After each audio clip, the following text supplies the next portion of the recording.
And that's the summer outfit. Logan. That's your summer outfit. Yeah. It is my honor to introduce our next speaker. Our next speaker filed a lawsuit against the Clinton administration. He was the NRA Law Enforcement Officer of the Year and has been inducted into the NRA Hall of Fame. Please welcome Sheriff Mack.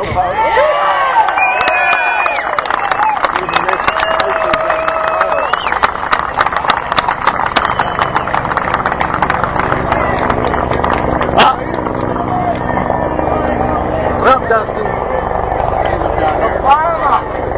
No. Multiple mics. Not Right. Marine Thank you so one. much for having me. I just got here from Arizona. I hope all of you know Arizona is now number 3. The Second Amendment is your permit.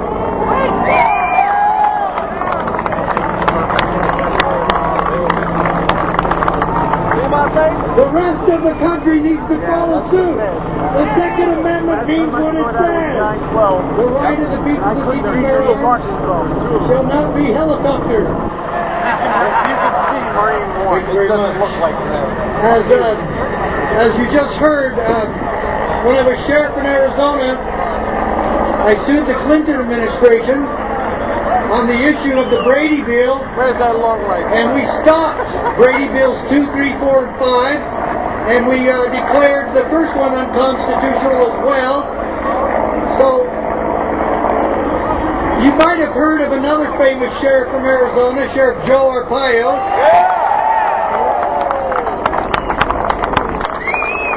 He's on the back of my book, and I have to tell you, Joe sends his greetings to all of you.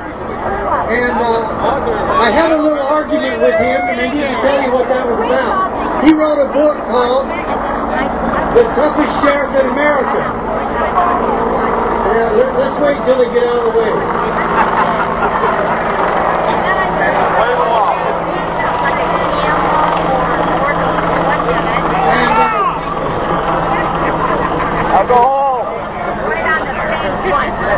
I'll tell you what, there's no helicopters until I get up. What's with that? You know, they must not want you to hear what I have to say. Okay, so Joe Arpaio and I are arguing, okay? And I said, Joe, you're not the toughest sheriff in America. I was. And he goes, well, how do you figure? And I said, you took on the prostitutes, the street gangs, and the drug dealers. I took on the Clintons.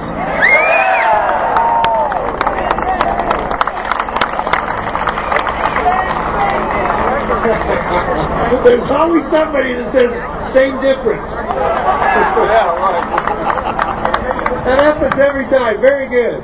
Very good. I do want you to know something.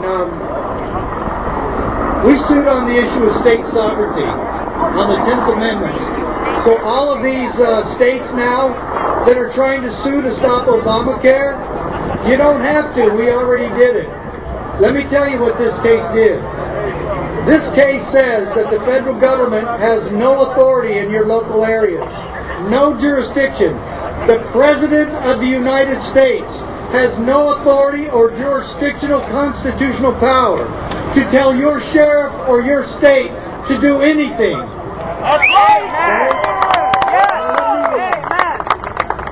Let me tell you, there's a catastrophe happening right now that has proved me correct.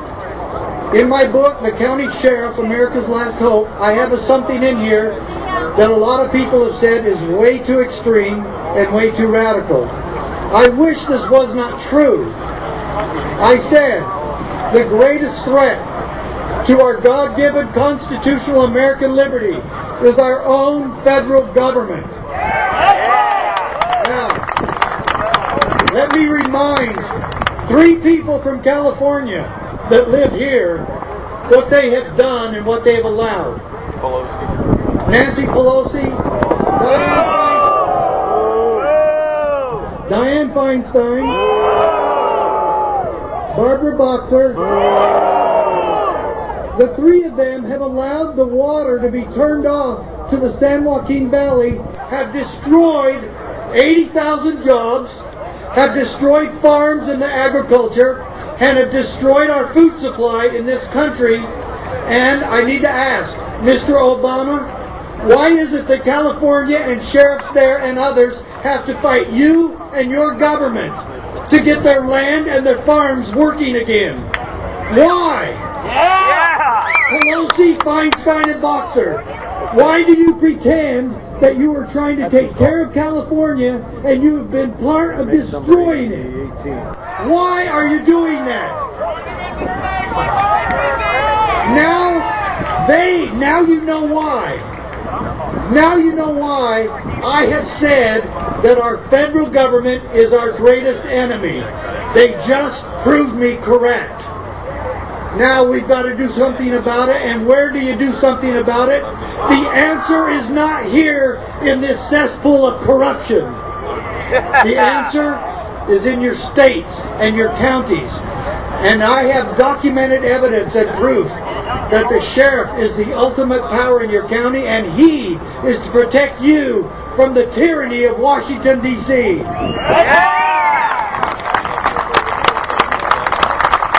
If I could please, let me quote two things from this decision. This is the Mack Prince case. You can find it on my website at sheriffmack.com. It says three things I want to share with you today that are absolutely vital to the freedom movement that we're all a part of. Oh, and by the way, in case any of your politicians were wondering why you're here, this isn't about guns, it's about freedom. Because they're like that. That's how they meet.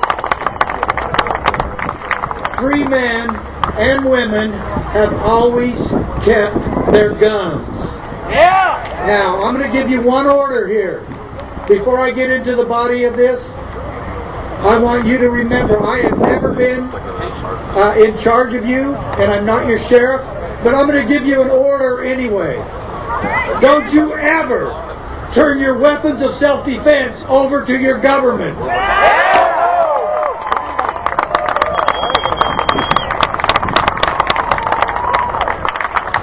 Now, quoting the Mack Prince versus United States, this was the Clinton administration. You might say, if you look at all the history of people who ever sued Bill Clinton, I was the only one to do so on a non-sexual matter.